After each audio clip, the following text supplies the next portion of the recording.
खाओ सादा झंडा जैसे खाओ। गाँव गाम बाबा हवे तोरे नाम, गाँव गाम बाबा हवे तोरे नाम। सादा झंडा जैसे खाओ सादा झंडा जैसे खाओ। गाँव गाम बाबा हवे तोरे नाम, गाँव गाम बाबा हवे तोरे नाम।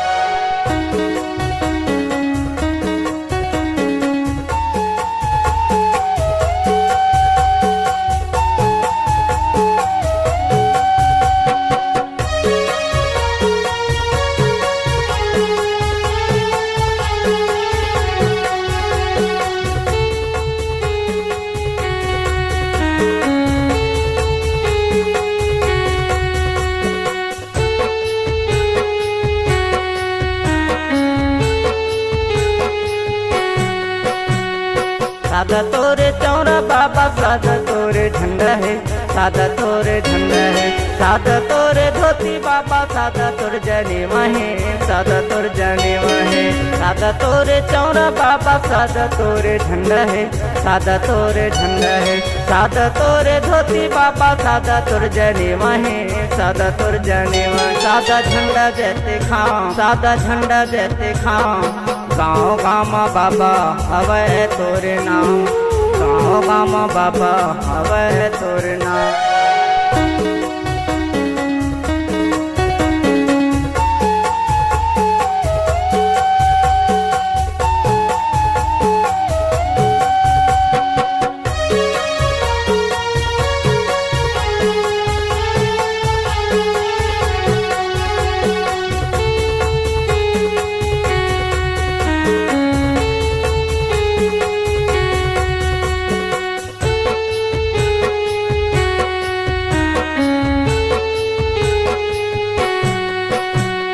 गाँव गाँव बाबा जैसे खम्बा लगाए खम्बा लगाए।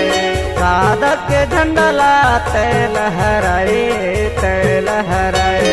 गाँव गाँव बाबा जैसे खम्बा लगाए खम्बा लगाए। सादा के झंडा लाते लहराए ते लहराए। सादा झंडा जैसे खाओ सादा झंडा जैसे खाओ।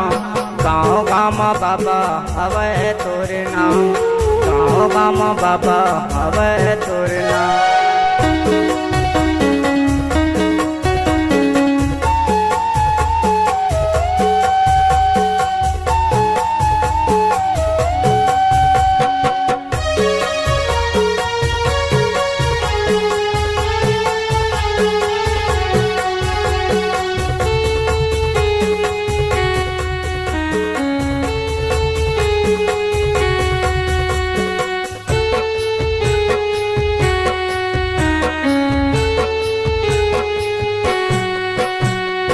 छत्तीसगढ़ के माटी में जन्म लिए बाबा जन्म लिए बाबा। जीरतपुर धाम बनाए हमद बाबा बनाए हमद बाबा। छत्तीसगढ़ के माटी में जन्म लिए बाबा जन्म लिए बाबा। जीरतपुर धाम बनाए हमद बाबा बनाए हमद बाबा। सादा झंडा जैसे खाओ सादा झंडा जैसे खाओ। गाँव गाम बाबा हवे तोरे नाम, गाँव गाम बाबा हवे तोरे नाम। सादा झंडा जैसे खाओ सादा झंडा जैसे खाओ। गाँव गाम बाबा हवे तोरे नाम, गाँव गाम बाबा हवे तोरे नाम। जीरतपुरी बाबा लगाए तहाँ धाम। गाँव गाम बाबा हवे तोरे नाम। जीरतपुरी बाबा लगाए तहाँ धाम। Multi track digital sound recording के लिए चले आइए कोयली studio Ravidas Nagar Kawardha. Mobile number है 9827 1229 64।